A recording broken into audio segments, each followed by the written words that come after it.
Welcome to the Offseason Fantasy Pros. My name is Andrew Erickson, and today we're wrapping up the positional top 12 series with the tight ends for the 2025 fantasy football season.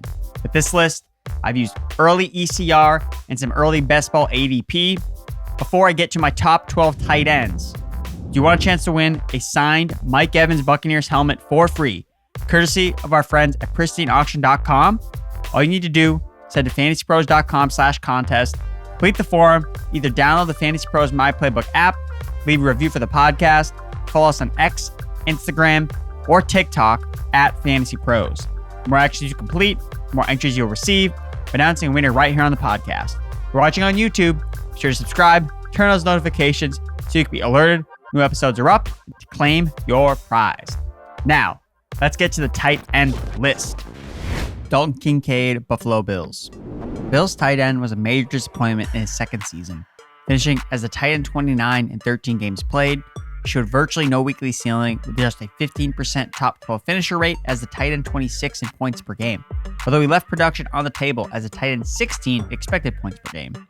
But the usage was middling as Kincaid ran a route on just 57.5% of the dropbacks outside the top 24 at the position. However, the saving grace was he was hyper-targeted at a 26% clip, the fifth highest mark at the position among tight ends with at least 150 routes run. Kincaid was also hurt throughout the season, reportedly playing through a torn PCL, which is likely the best justification for his sophomore slump, as noted by head coach Sean McDermott in some of his recent pressers. With better health, Josh Allen as his quarterback, the year 3 tight end could be a major fantasy steal in 2025.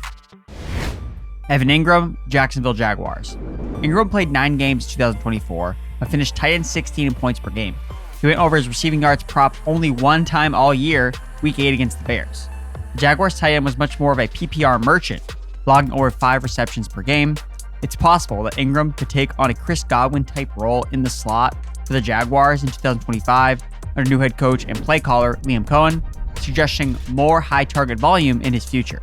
That being said, the new coaching staff could see Engram as a poor fit and opt for a more complete tight end skill set with Bretton Strange instead.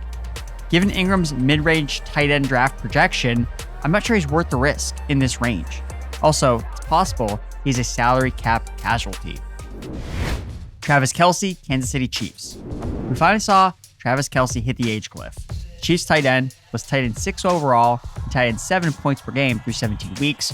But outside a big game against Houston in the playoffs, he was a non-factor in the Chiefs' other 2 postseason contests. He's trending in the wrong direction, but he can't be completely ignored attached to Patrick Mahomes. With heavily discounted ADP, Kelce was 4th in expected fantasy points per game in 2024 after finishing 1st in red zone targets.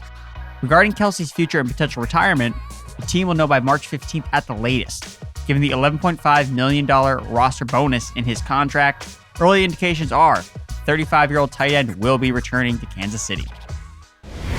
Jonnu Smith, Miami Dolphins. The tight end 4 season that only Dead Meow 5 on X called out before the season, Jonnu Smith took the position by storm as the tight end 6 in points per game. The Yak Monster carried over the impressive efficiency metrics and under-the-radar season highs from his 2023 campaign in Atlanta and became an integral part of the 2024 Dolphins. Smith finally got the usage that his stands have wanted since his Titans days. Now, it's just a matter of Miami sticking to the same script in 2025, as bounce-back seasons for guys like Tyreek Hill and Jalen Waddle would likely come at the expense of Jonnu Smith. Mark Andrews, Baltimore Ravens. Infamously, my guy among tight ends until 2024, Andrews was anything but fun to roster. It was not a fun ride. Start was an outright disaster. Isaiah Likely was breaking out, and Andrews was a complete afterthought. Whether it was injuries or something else, Andrews was not a featured piece in the Ravens' passing offense. But after week 4, the touchdowns and productions started to follow.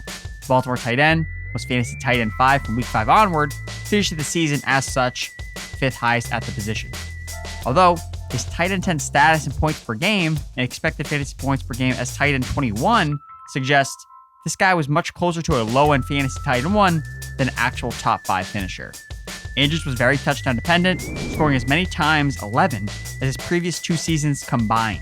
There's a lot of red flags for the 29-year-old entering the final year of his contract, with likely breathing down his neck for targets in the tight end room. Tucker Kraft, Green Bay Packers. Tucker Kraft broke out in 2024, leading all tight ends in yards after the catch per reception with an eye-popping 15 missed tackles. The Packers tight end ran away with a starting job over Luke Musgrave and never looked back, finishing as the tight end 8 overall and 10th in points per game. The Packers passing game never fully got unlocked with Jordan Love constantly banged up, but this receiving corps is wide open for somebody to step up, especially with Christian Watson suffering a torn ACL injury late in the year. Head coach Matt LaFleur confirmed at the end of the season 100% that Kraft has the potential to be a George Kittle or Travis Kelce type of player. I might have already found my guy for tight ends in 2025. Sam LaPorta, Detroit Lions.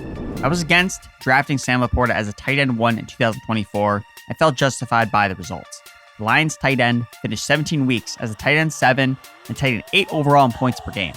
His expected fantasy points per game ranked outside the top 12 as he wasn't the focal point in the offense. The lesson to be learned here: don't draft a tight end as a tight end 1 if they aren't even the number 1 target on their own offense. LaPorta did finish the season on a high note. The second half, as he benefited from the absences of Jameson Williams and Dave Montgomery. From week 8 through the divisional round, LaPorta's production was closer to his rookie season, north of 11 points per game. Even so, the third-year tight end's fantasy ceiling remains capped in a crowded Lions offense, while others stay healthy. The loss of OC Ben Johnson is a concern. However, his draft price is much more palatable. David Njoku, Cleveland Browns. Njoku finished 5th in fantasy points per game as the tight end 11 overall in 11 games played.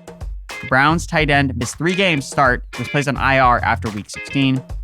The 29-year-old was at his best with Jameis Winston under center, averaging north of 12 points per game, but for the second straight offseason, Njoku might have another new quarterback.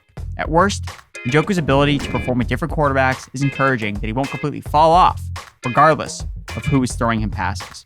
I'd also expect Njoku to remain a staple in the offense under new offensive coordinator Tommy Rees, who served as the pass game specialist and tight ends coach for the Browns in 2024. Njoku finished 3rd in expected points and targets per game. TJ Hockenson, Minnesota Vikings. Hockenson returned from a knee injury in week 9. He was just the tight end 12 after coming back, but he showed that he was fully recovered from his 2023 injury. The Vikings tight end only scored 1 touchdown, was pacing for nearly 100 targets, 71 catches for 800 yards. With a full bill of health entering the 2025 season, Hockenson will be back in the top 5 tight end conversation, albeit with some question marks surrounding the Vikings quarterback situation. Wide receiver teammate Jordan Addison might also face a suspension, clearing out targets for Hockenson to open the year for Minnesota. George Kittle, San Francisco 49ers. No tight end scored more points per game than Kittle. The 49ers pass catcher was an efficient monster at 31 years old, finishing 1st in yards per route run. He went over 1,000 yards for the 2nd straight season, was top 5 for the 4th straight season.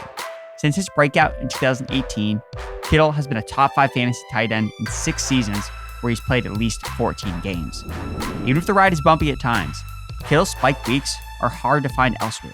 His 43% boom rate led all tight ends in 2024. It's possible that with Deebo Samuel potentially cut or traded, and Brandon Ayuk slow returning from a season-ending injury, the Niners tight end is relied on more than ever in 2025. Trey McBride, Arizona Cardinals. Trey McBride averaged nearly the same amount of points per game as Brock Bowers in his 3rd season as a fantasy tight end 3, despite his comically bad touchdown rate. It took me 17 weeks to finally score a receiving touchdown, which was his only fault in 2024. McBride was first in several other categories in terms of usage, route participation, target share at 27%, and expected points per game. The Cardinals tight end is a prime candidate for positive touchdown regression in 2025, putting him firmly in the tight end 1 overall conversation. He'll also be much cheaper to draft than our number 1 ranked tight end. Brock Bowers, Las Vegas Raiders. Fresh off the most historic, record-breaking rookie season of all time for a tight end, there's no surprise that Bowers is ranked as the consensus number 1. He caught 112 balls for nearly 1,200 receiving yards, which led all tight ends, plus 5 receiving touchdowns. He finished as the fantasy tight end 2 over 17 weeks, averaging 12.1 points per game, akin to Jordan Addison, Jameson Williams, comparing to wide receivers. But should fantasy managers trust in drafting Bowers so highly in the middle of round 2 without any upgrade to the Raiders' quarterback room?